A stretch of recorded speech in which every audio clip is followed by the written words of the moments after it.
tous, allez, bienvenue sur les énergies de la semaine. Alors, on va regarder un petit peu ce qui se passe pour nous cette semaine.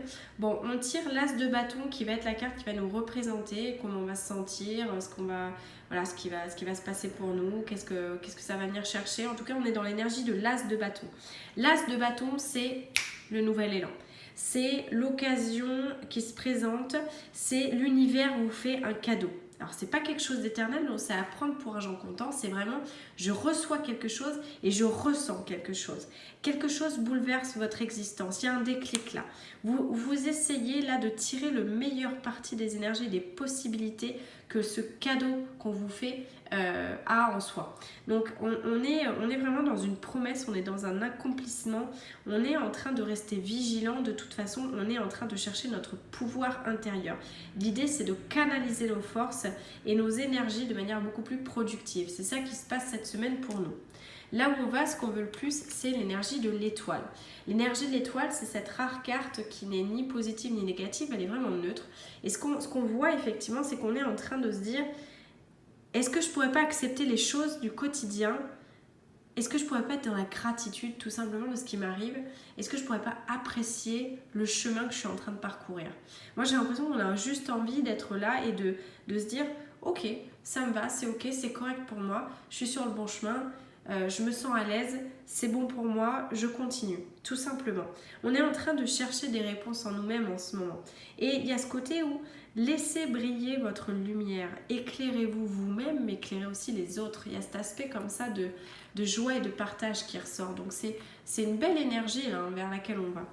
Ce qui va nous aider cette semaine, justement, à faire le pont, c'est la 8 d'épée.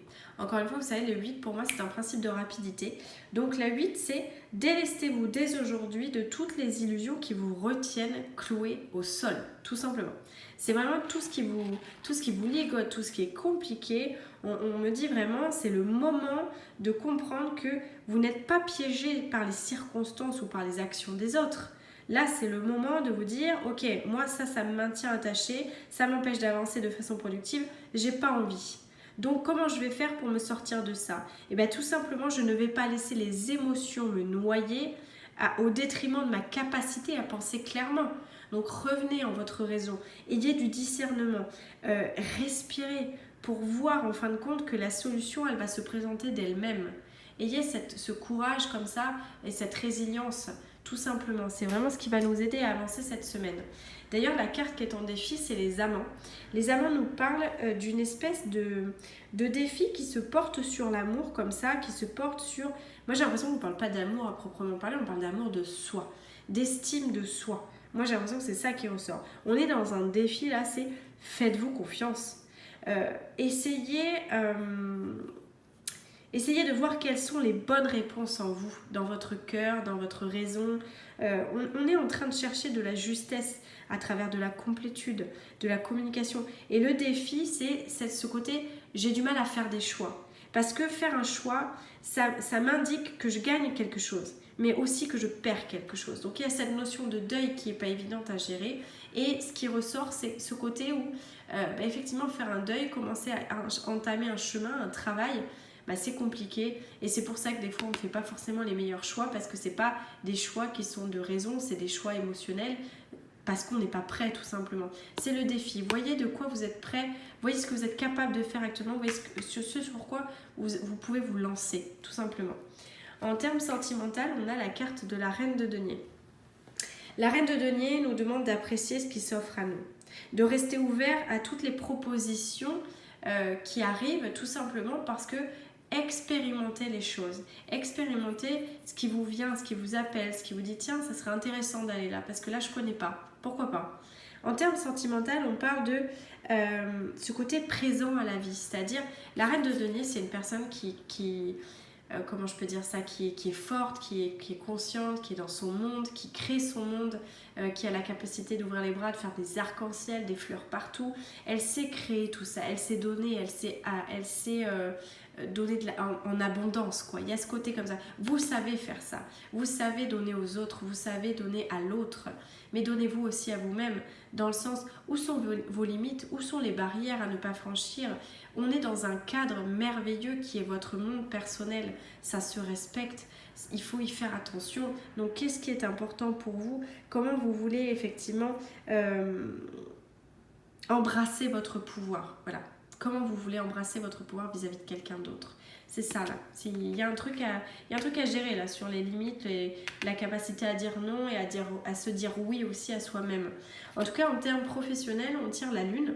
Alors c'est marrant parce que la lune qui est sous le monde, effectivement, on a bien cet aspect de choix et d'entrée dans le monde. Donc, qu'est-ce que je fais? Quel est mon monde? Quel choix, quelle option je prends? Quelle option je prends pour un monde pérenne?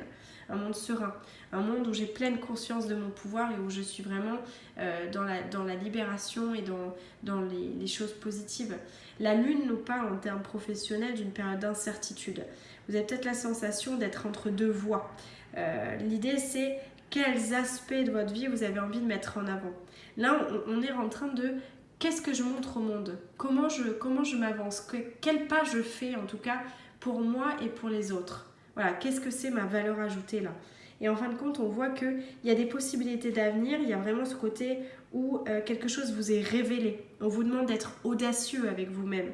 On vous demande de voir ce qui vous convient le mieux, de voir un peu, voilà, j'y vais pas le loup noir, le loup blanc, j'y vais pas. Mais il y a une dualité, il y a quelque chose, il faut aller travailler ça, il faut savoir ce qui est important pour nous et ça passe par une communication avec soi-même qui peut être douloureuse, qui peut être difficile. Ça demande du travail d'aller chercher quelles sont nos compétences réelles, qu'est-ce qu'on veut dans la vie.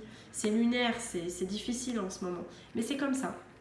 Ça fait partie aussi, on est dans une période là du cancer, il y a la lune en cancer qui est là, c'est beaucoup d'émotions, beaucoup d'eau, donc effectivement il va falloir un petit peu voir là où on va. L'idée c'est, comme je vous dis, le bilan c'est le grand maître, c'est apprenez de vos expériences spirituelles, gagnez en conscience, gagnez, grandissez par vos expériences. Là on a vécu des moments difficiles, on est en train d'être dans une libération, dans quelque chose qui s'envole, dans quelque chose qui... on respire, quoi. Il y a un mieux. On sent qu'on a passé un palier. On ne sait pas comment, trop, pourquoi encore, mais on sent qu'on a passé un palier.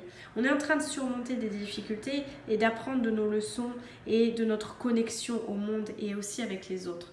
Donc c'est hyper positif parce que c'est vraiment cette carte qui fait le bilan de dire voilà, donnez-vous du lest, donnez-vous du mou pour justement mieux appréhender tout ce tirage là qui va certainement vous parler, puisque je vous dis en ce moment c'est vraiment les énergies qui tombent comme ça. Et ce qui peut vous aider d'ailleurs, c'est en termes thérapeutiques la carte du Mimulus en fleur de bac qui est j'accepte la vie, je lâche prise. Effectivement il y a une notion quand même de on va se chercher mais à la fois il faut quand même lâcher prise.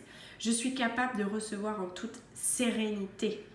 Mimulus c'est cette carte qui et presque pour les gens un peu phobiques, là, qui sont bien barricadés dans un matelas dans lequel ils sont bien en confinement, un petit monde bien molletonné, là, dans lequel on va pas sortir de sa zone de confort parce que ça fait trop peur et puis je suis trop bien ici. Et qui anticipent tout, ils préparent tout, ils anticipent tout, comme ça ils sont sûrs qu'au moins il va rien leur arriver. Mais c'est pas ça la vie, l'idée c'est vraiment de vous ouvrir, c'est une carte qui travaille sur les deuils, sur l'acceptation, sur les transformations. On est en plein dedans en ce moment, comme je vous dis, le mois de juillet c'est un mois de transition.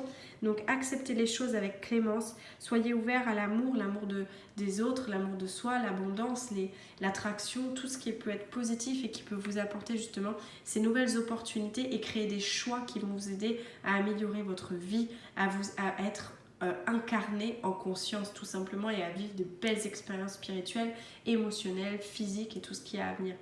En tout cas, voilà pour les énergies de cette semaine. Si vous avez besoin, n'hésitez pas à nous retrouver sur kiwatou.fr pour des guidances personnalisées ou pour des voyances avec des questions concrètes. Allez, une belle semaine à tous.